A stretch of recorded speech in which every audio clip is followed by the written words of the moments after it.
What are people in Congress saying about David Grush and UFOs? Well, let's talk about that and a whole lot else. So get in here. It's time for another UFO News Roundup. This is Jack with the Cosmic Road. I'll talk about UFOs and the paranormal. Please hit like and subscribe and let me know what you think in the comments below.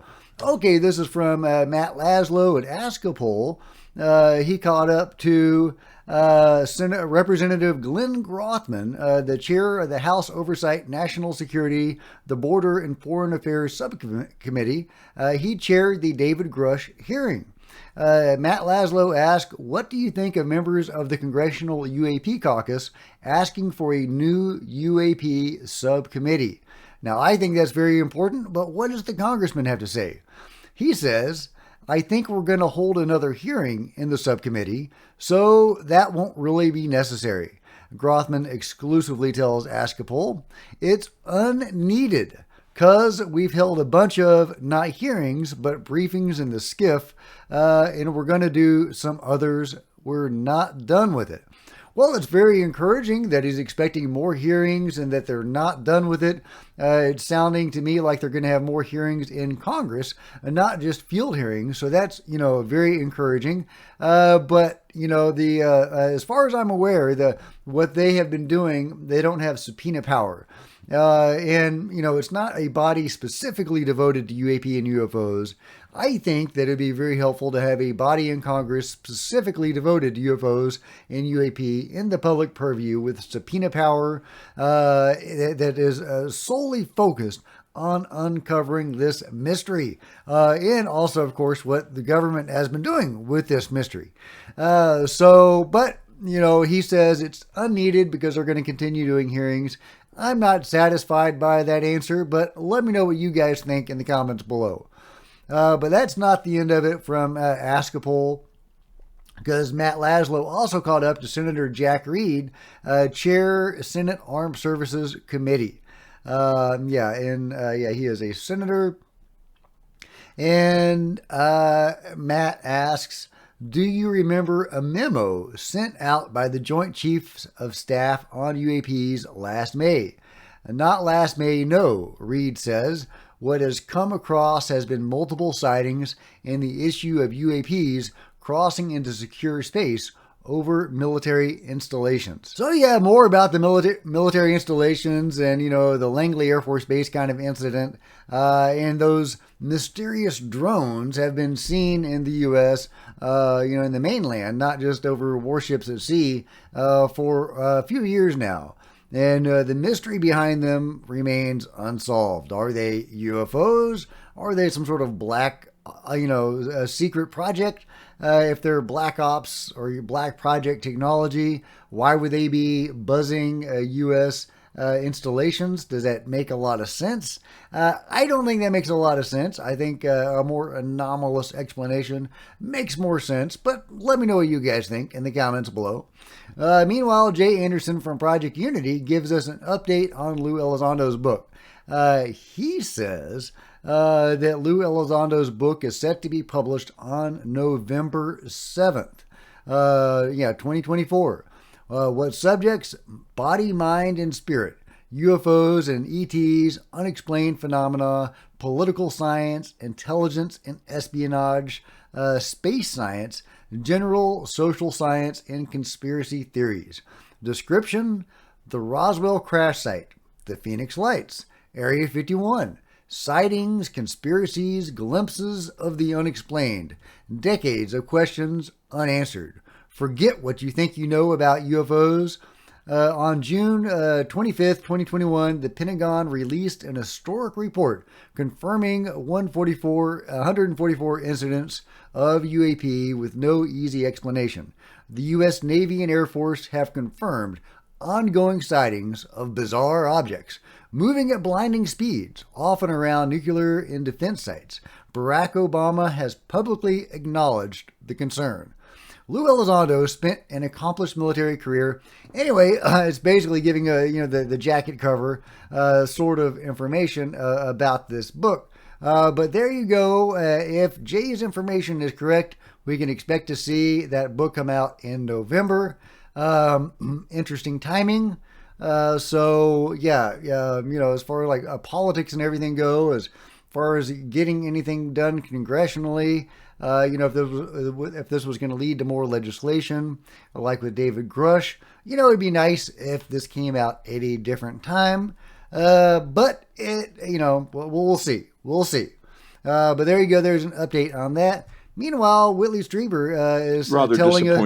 Whitley Steber says he was disappointed at not being asked to speak at the Seoul conference, and this is why he says he was not asked. Rather disappointed in is that I was not asked to talk. And I asked Gary Nolan about this, whom I know quite well. We've been friends now for 10 years probably. And he said that if we had had you on the schedule, quite a few of the people from the government and the defense industry would not have felt comfortable attending. And that's a damn shame. Experiencers, abductees, and contactees are still seen as fringy, even though our best evidence, the Roper poll done in the 90s by John Mack, David Jacobs, and Bud Hopkins, seems to indicate, and with later information supplied by David Jacobs, indicates that anywhere from 2% to 5% of the world populace are contactees or abductees. And, these are people that are abducted throughout their lifetime, weekly, monthly, yearly, generational. It's a massive project involving, again, from our best information, hundreds of millions of people.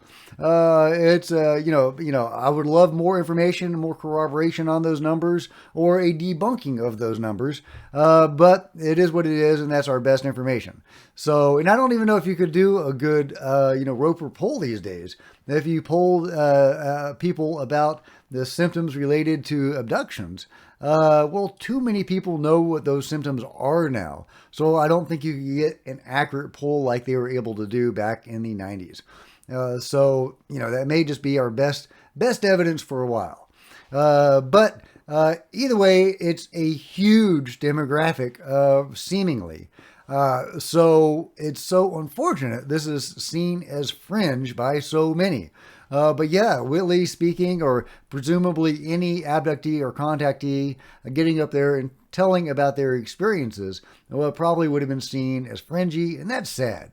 I mean, Gary Nolan himself, from what we know, is a contactee himself. I mean, he describes beings in his bedroom when he was a little boy. That suggest likely many more contact experiences that he does not remember. But yeah, so that's what Willie had to say about that, and that's too bad. I hope we get to a point where contactees are not seen as fringy. So getting back to the Thunderbolt Generator. That thing has a good name. So more information about that from David Haith, breaking it down. Thank you, David. Following my yesterday's tweets claims of world-changing discoveries with the Thunderbolt Generator, today researcher Bob Grenier is claiming the alchemical dream of transmutation of matter. He says it is 100% categorical proof that cavitation in any place that it occurs has the potential to synthesize new elements. You will see today there is all of the typical elements that you see in the interstellar space being synthesized. That indicates that this is the flower of life that indicates that we can use this technology to go to a planet in the habitable zone and use whatever material is there to synthesize the matter for life. Well, that would be super cool. And, that's something that you get from contact experiences sometimes, or the beings can basically conjure matter and reconfigure matter. They can walk through solid walls. They can arrange, matter atom by atom and molecule by molecule, creating things like the bismuth piece, which was, atomically, designed apparently. And it's just amazing the fantastic abilities the beings seem to possess. So maybe I don't know how they're arriving at this Thunderbolt Generator technology, Are we, reverse engineering or, understanding what they have been doing? Or are we coming up with this purely ourselves or, Bob Grinier's self anyway? I don't know, but I love the idea that we may be able to do some of these fantastic things. But seeing is believing, and we'll see what we'll see when we see it. Hopefully, the people involved in the creation of this technology do live to see that fruition. It's dicey stuff, and I don't say that jokingly. There's been many deaths associated with fantastic technologies that could revolutionize the world, and it doesn't happen, and they die suspiciously. So stay well, Bob Grenier and company. I hope you guys are being safe. Meanwhile, another great video from John Bell. Check out this fantastic shape-changing UFO that has kind of a different shape, kind of a pear shape to it. That's wild looking. It doesn't look like a plane. It looks like it's standing straight up.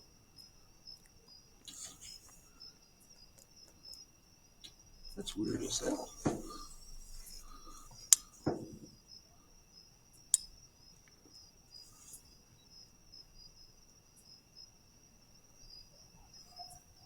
Don't do what John does. That's really John. weird.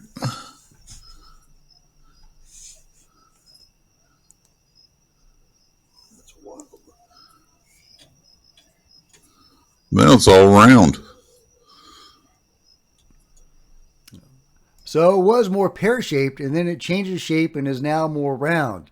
A great sighting from John Bell. Yeah, everybody go check out his channel, Florida Real UFO. Good stuff. Good stuff. Meanwhile, the Dobby the House Elf video is getting more and more traction. More and more people are reviewing this really amazing footage.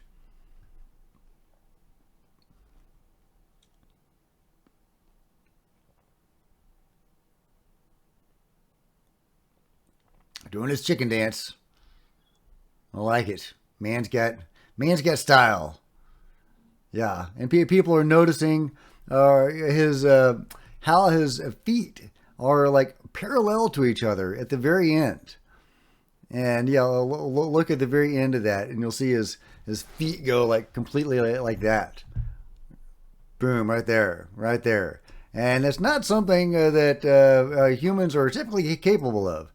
From Douglas Charles, I'm still seeing my post, but this slow motion really illustrates the point. How does a random kid in Colorado, not an elite athlete, get his feet to be completely parallel? How does he have an arm joint 3/4 down his arm? Great questions, Douglas. Great questions.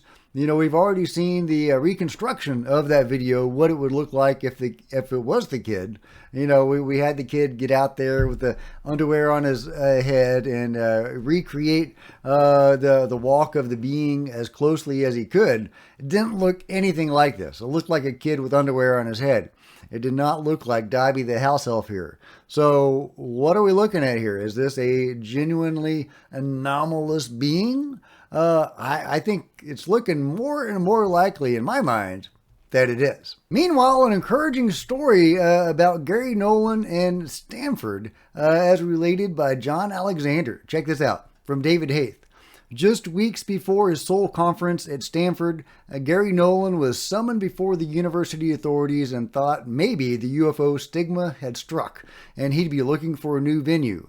Relating what happened as told him by Gary, Colonel John Alexander said they said no. Their perspective was this as a Stanford conference supported by Seoul as opposed to the other way around.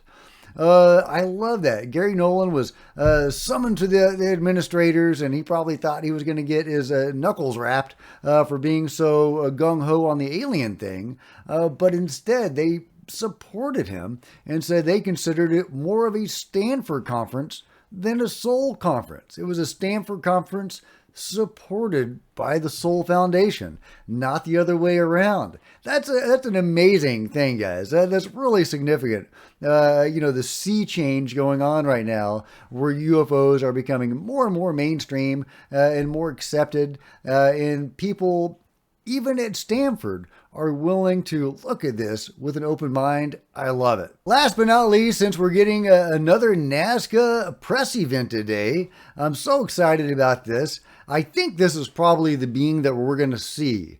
This being with the kind of the elongated head, very humanoid looking, kind of like a gray alien kind of being, tridactyl. Of course, the being that I was really hoping that we were going to see, the pregnant humanoid with the elongated head, that was more human sized. We've been hearing that has gone missing. They've been looking for it for 3 months and haven't been able to find it. So I think this is what we're going to get. But hey, an alien is an alien, right? Or a hybrid is a hybrid. I will take it, guys. I will absolutely 100% take it. So yeah, I mean, this tridactyl has got an elongated head. I'm sure it's got plenty of anomalous features that we're going to learn about in the press conference today. And who knows, maybe the other one will show up. Maybe they'll surprise us with a giant. Who knows, guys? Who knows? But I remain extremely excited about the press event today. Are you excited about it? Who do you think we're going to get? What beings do you think they're going to show us? Is this all of the new material? Is this guy? And I say all of the new material. We're getting a new alien, guys, a new hybrid. That's amazing. That's amazing. I love it. Keep it going. Godspeed, Peru and Mexico. I hope you're able to continue your investigations and analyses and get broader and broader acceptance of this, so that we can have these beings examined by the best labs and the best scientists in the world, getting the best data, and of course making it acceptable for the mainstream to consider that UFO disclosure has already happened. But let me know what you guys think in the comments below. And if you've enjoyed this video, please give me a big thumbs up. I'd sure appreciate it. Smash the subscribe button and the bell to be notified of future videos. You don't want to miss a thing. Join me on social media, Facebook and Twitter, links below. Love to see you guys there. If you wanted to support Cosmic Road in an even bigger way, consider grabbing a coffee mug or a t-shirt in the merch store below, or by becoming a channel member. Channel members are rock stars, and I really appreciate you guys' support. Thank you. Meanwhile, there are plenty of other videos on the channel, and I'll see you guys next time. This is Jack with Cosmic Road, signing out.